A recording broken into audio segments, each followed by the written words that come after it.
오늘 본문은 이삭이 그랄에서 하나님으로부터 아브라함에게 주셨던 언약을 재확인받고 그곳에 머물던 중에 발생한 사건에 대한 내용입니다. 즉 본문은 이삭이 과거 한 세대 전에 그의 부친 아브라함이 범한 잘못과 동일한 잘못, 곧 자기 아내 리브가를 누이라고 속였다가 아비멜렉에게 호되게 꾸짖음 당한 내용입니다. 성경에서는 자신들이 땅에 나그네가 들어올 때 사람들은 그 나그네를 짓밟고 나그네와 함께 있는 여자를 딱 지는 대로 빼앗아간다고 기록하고 있습니다. 소돔 사람들이 그러했고 애국과 그랄 사람이 그러하며 나중에 34장에 가면 세겜 사람이 그러한 것을 볼 수 있습니다. 아브라함과 이삭이 나그네 삶을 살아가는 동안에는 이런 고난은 피할 수 없었을 것입니다. 그럼에도 불구하고 왜 성경 저자는 믿음의 조상들이 아브라함과 이삭의 부끄러운 사건에 대해 이야기하고자 하는 것일까요? 이삭이 베엘세바에서 순종의 제사를 드리기 전에 hun련과 시험을 이야기하고 있는 것은 이삭으로 하여금 고난과 나약함과 비굴함을 등을 통해 자신은 아무것도 아닌 존재이며 오직 하나님만을 의지하는 것을 삶을 통해 깨닫기 위하여 그런 고난을 통해 깨우친다는 것입니다. 즉 성화의 과정을 이야기하는 것입니다. 그러면 구약 성경에서의 성화의 과정을 어떻게 이해했을까요? 이사야 43장 7절입니다. 나의 이름을 부르는 나의 백성, 나에게 영광을 돌리려고 창조한 사람들, 내가 빚어 만든 사람들을 모두 오게 하여라. 에스겔 36장 22절입니다.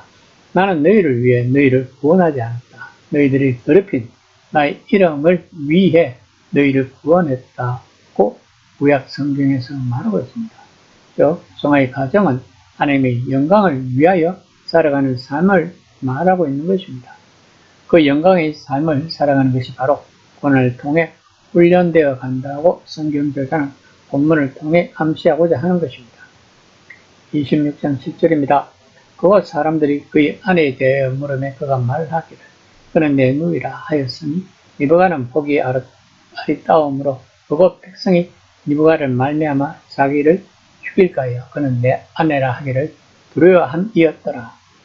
본문에서 그곳 사람들이 그의 아내에 대해 물음에가 복수의 의미를 가지고 있다고 합니다. 즉 여러 사람이 이삭에게 리브가에 대하여 여러 차례 질문을 해서 알 수 있습니다. 블레셋 사람들에 비해 밝은 피부빛을 가졌던 리브가의 모습은 주위 사람들의 눈길을 끌기에 충분했을 것이고 그날 사람들이 새로 이주해온 그녀에게 대해 호기심을 가지고 접근하여 이모저모를 물었을 것입니다. 이에 이삭은 자신의 누이라고 말합니다. 하지만 이삭의 이 말은 절반의 사실만을 담고 있는 위선적인 발언입니다. 그는 자신의 생명 유지를 위해 리브가를 떳떳이 자기 아내로 소개하지 못하고 비겁한 말 장난을 통해 위기를 모면하고자 한 것입니다.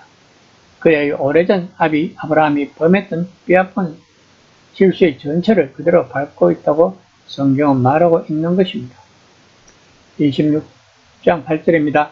이삭이 거기 오래 거주하였더니 이삭이 그 아내 리브가를 꾀하는 것을 블레셋과 아비멜렉이 창으로 내다본지라. 본문에서 이삭이 거기 오래 거주하였더니를 문자적으로 해석하면 그리고 그가 거기서 그날들이 길즈음에 된다고 합니다.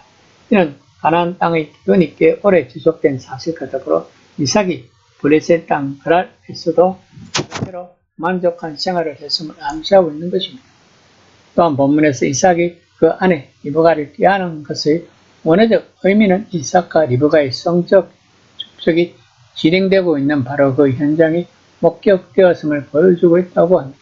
즉 이삭은 리브가와 더불어 연인이나 부부간에만 나눌 수 있는 극진한 친밀감으로 신체적 접촉을 하며 용도짓던 사랑의 표현을 하고 있었다는 것입니다. 한글 성경에서는 아비멜렉이 그냥 한번 우연히 목격한 처럼 묘사되어 있지만 그러나 원문 성경에는 보다와 관련된 표현이 무려 3번이나 나온다고 합니다. 또한 원문 성경에는 아비멜렉은 이삭과 리브가 간에 있었던 일들을 자세히 살펴보았을 뿐 아니라 그들의 뜻밖의 행동에 대해 매우 놀라워했음이 실감나게 표현되어 있다고 합니다. 26장 9에서 10절입니다. 이 아비멜렉이 이삭을 불러 이르되 그가 분명히 내 아내거늘 어찌 내 누이라 하였느냐. 이삭이 그에게 대답하되 내 생각에 그로 말미암아 내가 죽게 될까 두려워하였음이라. 아비멜렉이 이르되 내가 어찌 우리에게 이렇게 행하였느냐. 백성 중 하나가 내 아내와 동침할 뻔하였도다. 내가 죄를 우리에게 입혔느니라. 이처럼 아비멜렉은 남의 아내와 동침하는 것은 무서운 죄로서 곧 죽음을 의미한다는 생각을 가지고 있었습니다. 그는 리브가가 이삭의 아내라는 사실이 노출된 일을 아주 다행스럽게 생각하는 것처럼 보입니다. 자칫 잘못했으면 아주 무서운 죄가 자신들에게 입혔을지도 모른다는 것입니다.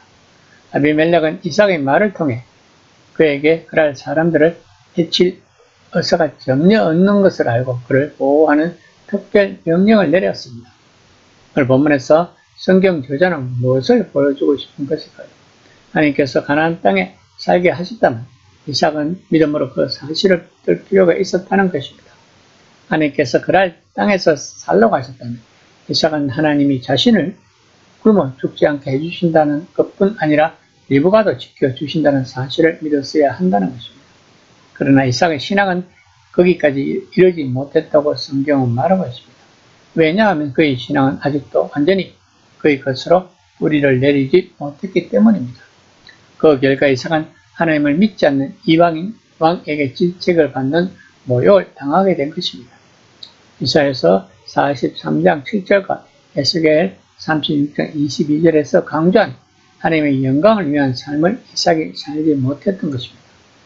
예수님도 마태복음 5장 16절에서 너희 착한 행실을 보고 하늘에 계신 너희 아버지께 영광을 돌리게 하라고 말씀하셨습니다.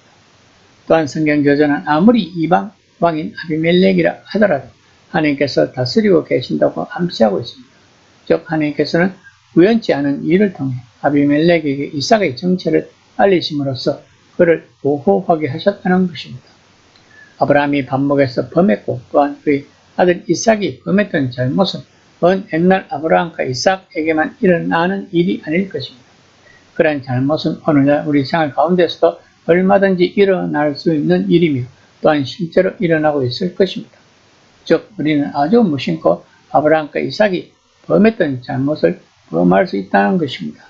이 모든 것이 바로 하나님을 신뢰하지 않고 자신의 생각과 자신의 능력을 의지하는 데서 온다고 성경은 말하고 있습니다.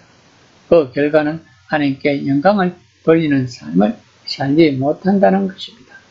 이 시간 나는 과연 하나님께 영광을 돌리는 삶을 살고 있는지 한번 생각해 보는 시간이 되었으면 합니다.